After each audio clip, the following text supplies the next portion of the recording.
हिंगोलीमध्ये कयाधू नदीवरचा पर्यायी रस्ता वाहून गेलाय। 20 गावांचा संपर्क यामुळे तुटलेला आहे। शहर गाठण्यासाठी 30 किलोमीटरचा प्रवास गावकऱ्यांना करावा लागतोय। हिंगोली जिल्ह्यात सतत पडत असलेल्या पावसामुळे नदी नाले दुथडी भरून वाहत आहेत।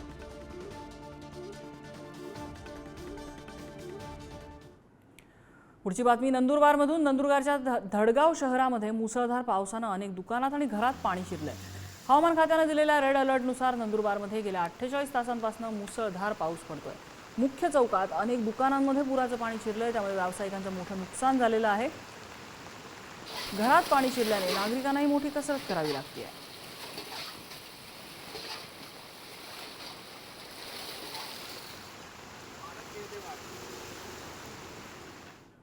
पावसाच्या दमदार हजेरीमुळे जालन्याच्या भोकरदन तालुक्यातलं पद्मावती धरण ओव्हरफ्लो झालंय।